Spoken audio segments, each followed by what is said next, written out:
കടൽക്കൊല കേസിൽ ഇന്ത്യയിൽ കഴിയുന്ന ഇറ്റാലിയൻ നാവികന് ഉപാധികളോടെ നാട്ടിലേക്ക് മടങ്ങാൻ സുപ്രീം കോടതി അനുമതി നൽകി. നാവികൻ സാൽവത്തോറോ ജെറോമിന്റെ ഹർജി പരിഗണിച്ചാണ് അനുമതി. നാവികന്റെ ആവശ്യം ഇന്ത്യ എതിർത്തില്ല. കടൽക്കൊല കേസിൽ അന്താരാഷ്ട്ര മധ്യസ്ഥ കോടതി വിധി ഇന്ത്യക്ക് അനുകൂലമായാൽ നാവികൻ മടങ്ങി വരണം. ഇക്കാര്യത്തിൽ ഉറപ്പ് ഇറ്റാലിയൻ എംബസി എഴുതി നൽകണമെന്നും സുപ്രീം കോടതി ആവശ്യപ്പെട്ടു. കടൽക്കൊലക്കേസ് പരിഗണിക്കുന്ന അന്താരാഷ്ട്ര മധ്യസ്ഥ കോടതി വിധി ഇന്ത്യക്ക് അനുകൂലമായാൽ നാവികൻ മടങ്ങി വരണം. ഇക്കാര്യത്തിൽ ഇന്ത്യയിലെ ഇറ്റാലിയൻ എംബസി രേഖാമൂലം ഉറപ്പ് നൽകണം. ഇറ്റലിയിൽ കഴിയുകയാണെങ്കിലും നാവികൻ ഇന്ത്യയുടെ അധികാരപരിധിയിലായിരിക്കും.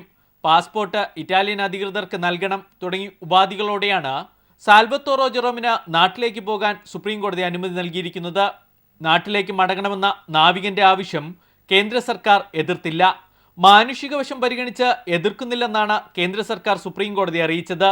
സാൽവത്തോറോ ജെറോമിനൊപ്പം കടൽക്കൊലക്കേസിൽ പിടിക്കപ്പെട്ട മാസിമിലാനോ ലത്തോറയും നേരത്തെ ചികിത്സയ്ക്കായി ഇറ്റലിയിലേക്ക് മടങ്ങിയിരുന്നു. ഇയാൾക്കും ഇനി ഇന്ത്യയിലേക്ക് വരേണ്ടതില്ല. അന്താരാഷ്ട്ര മധ്യസ്ഥ കോടതി എടുക്കുന്ന തീരുമാനമാണ് കടൽക്കൊലക്കേസിൽ ഇനി പ്രധാനം. 2012 കേരള സമുദ്രാതിർത്തിയിൽ വച്ചാണ് ഇറ്റാലിയൻ നാവികർ മത്സ്യത്തൊഴിലാളികളെ വെടിവെച്ചു കൊന്നത്. News bureau, Delhi.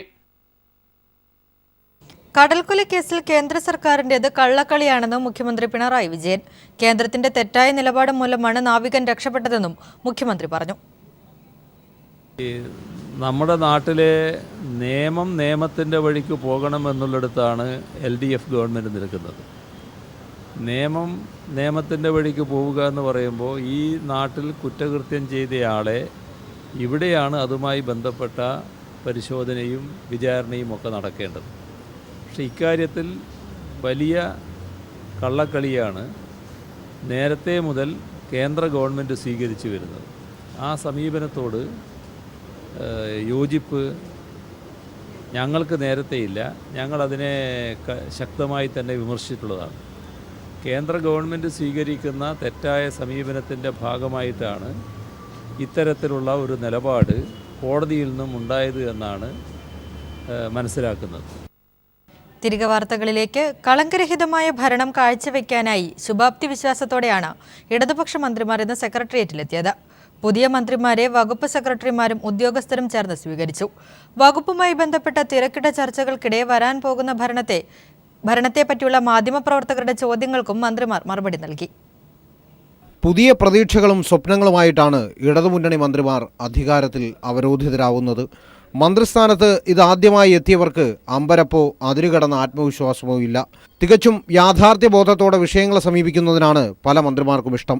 അഴിമതിരഹിത ഭരണമെന്ന അടിസ്ഥാന മുദ്രാവാക്യത്തിനൊപ്പം വികസനവും സമന്വയിക്കുന്നതാണ് പുത്തൻ മന്ത്രിമാരുടെ വികസന പരിപ്രേക്ഷ്യം. 4 പുതിയ മന്ത്രിമാരാണ് അവരുടെ വകുപ്പുകളിൽ അടിയന്തരമായി നടപ്പിലാക്കാൻ പോകുന്ന പദ്ധതികളെപ്പറ്റി മനസ്സു തുറന്നത്. മുൻ സർക്കാരുകളുടെ കാലത്ത് വിവാദ തീരുമാനങ്ങൾ കൊണ്ട് ഏറെ പഴികേട്ട റവന്യൂ വകുപ്പിനെ അഴിമതി വിമുക്തമാക്കുക എന്നതാണ് ചന്ദ്രശേഖരൻ്റെ ആദ്യ കടമ. അതിൽ ഒരു വിട്ടുവീഴ്ചയ്ക്കും താൻ തയ്യാറല്ലെന്ന് അദ്ദേഹം പറയുന്നു. 2016 ജനുവരി മാസം 1-ാം തീയതി മുതൽ കഴിഞ്ഞ ഗവൺമെൻറ് സ്വീകരിച്ചിട്ടുള്ള എല്ലാ കാര്യങ്ങളെക്കുറിച്ചും പരിശോധിക്കാൻ ഒരു സബ് കമ്മിറ്റി വെച്ചിരിക്കുകയാണ്. സ്വാഭാവികമായും ഈ അവസാന തീരുമാനങ്ങൾ 800 തീരുമാനങ്ങൾ എടുത്ത് ഉൾപ്പെടെ അതിൽപ്പെടും. അത് ശരിയേത് തെറ്റേതെന്ന് നിർണ്ണയിക്കാൻ ആ കമ്മിറ്റിയുടെ റിപ്പോർട്ടിന് ശേഷം സാധ്യമാകും. ബാറുകൾ പൂട്ടിയിട്ടും മദ്യത്തിന്റെ ഉപഭോഗം കുറഞ്ഞില്ലെന്നും എന്നാൽ മദ്യവർജനത്തിനായി ജനങ്ങളെ ബോധവൽക്കരിക്കുകയാണ് വേണ്ടതെന്നും എക്സൈസ് മന്ത്രി TP രാമകൃഷ്ണൻ പറഞ്ഞു. ഞാനിതിൻ്റെ കാര്യങ്ങൾ പറഞ്ഞല്ലോ. മദ്യത്തോടുള്ള നിലപാടെന്താണ്? മദ്യവർജനത്തിലാണ് നിൽക്കുന്നത്. മദ്യത്തിൻ്റെ ഉപഭോഗം കുറയ്ക്കാനാണ് ശ്രമിക്കുന്നത്. അതിന് സഹായകരമായ നിലപാട് സ്വീകരിക്കും. ജനങ്ങളെ മദ്യത്തിൽ വിമുക്തമാക്കുക എന്നുള്ളതാണ്. പ്രചാരണത്തിന് വേണ്ടി എന്തെങ്കിലും കാര്യങ്ങൾ ചെയ്യുക എന്നുള്ളതല്ല. ഇവർ റിസൾട്ട് ഉണ്ടാക്കാൻ കഴിയുന്നു. ഷാപ്പുകളുടെ എണ്ണം കുറച്ചിട്ടും മദ്യവിൽപ്പന കുറഞ്ഞിട്ടില്ല എന്നതാണ് അവർ പറഞ്ഞിരിക്കുന്നത്. എല്ലാ റിപ്പോർട്ടും ഞാൻ ആവശ്യപ്പെട്ടിട്ടുണ്ട്. അതെല്ലാം പരിശോധിച്ച് ആവശ്യമായ നിലപാടെടുക്കും. തോട്ടം മേഖലയിലെ തൊഴിൽ ചൂഷണങ്ങളിൽ സർക്കാർ കാര്യക്ഷമമായ നടപടികൾ സ്വീകരിക്കുന്ന കാര്യത്തിൽ TP രാമകൃഷ്ണന് 2 പക്ഷമില്ല. കശുവണ്ടി തൊഴിലാളികൾക്കൊപ്പമാണ് ഈ സർക്കാരെന്ന് മന്ത്രി J മേഴ്സിക്കുട്ടിയമ്മയും പറഞ്ഞു. ഇതിൻ്റെ ആദ്യപടിയായി കശുവണ്ടി വികസന കോർപ്പറേഷൻ ഉടൻ തുറക്കും. അഴിമതി ഇല്ലാതാക്കും. സുതാര്യത ഉറപ്പുവരുത്തും. ഇനിയിപ്പോൾ നമ്മൾ തോട്ടണ്ടി സുതാര്യമായി ടെൻഡർ വഴി തോട്ടണ്ടി വാങ്ങി പ്രോസസ്സ് ചെയ്യുന്ന പരിപ്പ് കയറ്റുമതി ചെയ്യും. ഇവിടെ ഇൻറ്റേണലായി അഡ്ജസ്റ്റ്മെൻറ്റ് നടത്തി വിൽക്കാൻ അനുവദിക്കുന്ന പ്രശ്നമില്ല. അതുകൊണ്ട് തൊഴിൽ ഉറപ്പാക്കുക, അവർക്കിപ്പോൾ നിശ്ചയിച്ചിട്ടുള്ള മിനിമം കൂലി ഉറപ്പാക്കുക. അതിന് കാഷ്യൂ കോർപ്പറേഷൻ ആദ്യം തുറക്കണം. തുറന്നതിന് ശേഷം സ്വകാര്യ ഫാക്ടറി ഉടമകളോട് തുറക്കണം നമ്മൾ ആവശ്യപ്പെടും. തുറന്നില്ല എങ്കിൽ എന്ത് വേണമെന്നുള്ളത് പിന്നാലെ ആലോചിക്കേണ്ട കാര്യമാണ്. എന്തായാലും കശുവണ്ടി തൊഴിലാളികളെ സംരക്ഷിക്കുക എന്നത് ഇടതുപക്ഷ മുന്നണിയുടെ ഉത്തരവാദിത്വമാണ്. ആ ഉത്തരവാദിത്വം കൃത്യമായി നിർവഹിച്ചിരിക്കുന്നത്. തീരദേശ പരിപാലന നിയമത്തിന്റെ കുരുക്കിൽ നിന്നും ജനങ്ങളെ രക്ഷിക്കുന്നതിനായി കേരളത്തിന്റെ തീരപ്രദേശത്തെ ചെറിയ റോഡുകൾ ബന്ധിപ്പിച്ചുകൊണ്ട് പുതിയ സംസ്ഥാനപാത തുറക്കുമെന്നും ഇതുവഴി കേന്ദ്ര ചട്ടത്തിൽ ഇളവ് ലഭിക്കുമെന്നും ഇതിനുവേണ്ട പണം ഒരു പ്രശ്നമല്ലെന്നും ഫിഷറീസിന്റെ ചുമതലയുള്ള മന്ത്രി മേഴ്സിക്കുട്ടിയമ്മ പറഞ്ഞുവെച്ചു. കേരളത്തിൽ നിലവിലുള്ള ഒരു തുണ്ട് കൃഷിഭൂമി പോലും ഇനി നികത്താൻ അനുവദിക്കില്ലെന്നും ഒഴിഞ്ഞുകിടക്കുന്ന പറമ്പുകളിൽ സർക്കാർ നേരിട്ട് കൃഷി ചെയ്യുമെന്നും കൃഷിമന്ത്രി VS സുനിൽകുമാർ പീപ്പിളിനോട് പറഞ്ഞു. ജൈവകൃഷി പ്രോത്സാഹിപ്പിക്കും. പുതിയ തലമുറയെ കാർഷിക വൃത്തിയിലേക്ക് അടുപ്പിക്കുന്നതിന് കൃഷിരീതി സിലബസിന്റെ ഭാഗമാക്കും. കൃഷി ചെയ്യുന്ന കുട്ടികൾക്ക് ഗ്രേസ് മാർക്ക് നൽകും. SPC ഗ്രേസ് മാർക്ക് കൊടുക്കുന്നുണ്ട്, NCC ഗ്രേസ് മാർക്ക് കൊടുക്കുന്നുണ്ട്, NSS ഗ്രേസ് മാർക്ക് കൊടുക്കുന്നുണ്ട്, സ്പോർട്സ് ഗ്രേസ് മാർക്ക് കൊടുക്കുന്നുണ്ട്, നീന്തലിന് ഗ്രേസ് മാർക്ക് കൊടുക്കുന്നുണ്ട്, ഡാൻസ് പഠിപ്പിക്കുന്നതിന് കുട്ടികൾക്ക് ഗ്രേസ് മാർക്ക് കൊടുക്കുന്നുണ്ട്. അപ്പോൾ കൃഷിക്ക് കൂടി ഈ ഗ്രേസ് മാർക്ക് എന്ന് അട്രാക്റ്റ് ചെയ്യാൻ വേണ്ടി ഗവൺമെൻറ് നടത്തുകയാണെങ്കിൽ സ്വാഭാവികമായിട്ടും സ്കൂളുകളും രക്ഷകർത്താക്കളും കുട്ടികൾ തയ്യാറായിട്ട് വരും. അപ്പോൾ അവർക്കും അതിനുകൊണ്ട് താല്പര്യപൂർവ്വം രംഗത്ത് വരാൻ തയ്യാറാവും. അല്ലെങ്കിലൊന്നും കുട്ടികളെ കൊണ്ടൊന്നും സ്കൂളുകളൊന്നും വലിയ താല്പര്യം എടുക്കാൻ പോകുന്നില്ല. ഏറ്റെടുക്കുന്നത് കനത്ത ഉത്തരവാദിത്വമെന്നറിയാമെങ്കിലും പ്രതിസന്ധികൾക്ക് മുന്നിൽ പകച്ചു നിൽക്കാതെ ജനങ്ങളോട് ചെയ്യാമെന്നേറ്റത് നടപ്പിൽ വരുത്താനാണ് ഈ 4 മന്ത്രിമാരുടെയും തീരുമാനം. വിവിധ മന്ത്രിമാരുമായുള്ള അഭിമുഖത്തിന്റെ ദൃശ്യങ്ങൾ പകർത്തിയ ക്യാമറമാൻ നജീബിനൊപ്പം തിരുവനന്തപുരത്തു നിന്നും S ജീവൻകുമാർ. തുടരുന്നു. മെയ് 25-ന് സത്യപ്രതിജ്ഞയുടെ തിരക്കേറിയ ദിനത്തിലും മുഖ്യമന്ത്രി പിണറായി വിജയൻ കൈരളി TV സന്ദർശിക്കാൻ സമയം കണ്ടെത്തി. ചെയർമാൻ മമ്മൂട്ടിയും MD ജോൺ ബ്രിട്ടാസും ചേർന്ന് പിണറായിക്ക് സ്നേഹോഷ്മളമായ വരവേൽപ്പ് നൽകി. പിണറായിയുടെ സന്ദർശനം കൈരളി പ്രവർത്തകർക്ക് ആവേശമായി. പിണറായി വിജയന്റെ ദിവസം തുടങ്ങിയത് രാവിലെ 9 മണിക്ക് ഗവർണറെ കണ്ടുകൊണ്ട്. 10 മണിക്ക് LDF യോഗത്തിനെത്തി. യോഗം തീർന്നപാടെ എത്തിയത് കൈരളി ആസ്ഥാനത്ത്. നിയുക്ത മുഖ്യമന്ത്രിയാകുന്ന ആ മണിക്കൂറുകളിൽ അദ്ദേഹം സന്ദർശിച്ച ഒരേയൊരു സ്ഥാപനം കൈരളിയായി.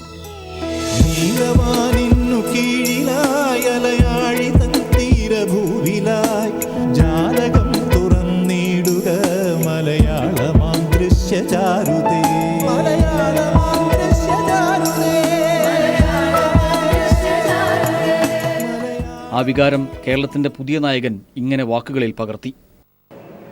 കൈരളിയുടെ സന്തോഷം എനിക്കും ഉണ്ടാകുന്ന സന്തോഷമാണ്.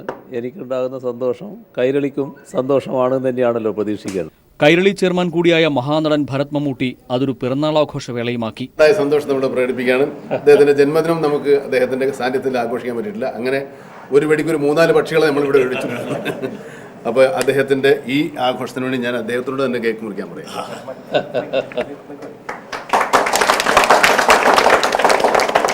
അപ്പോൾ അത്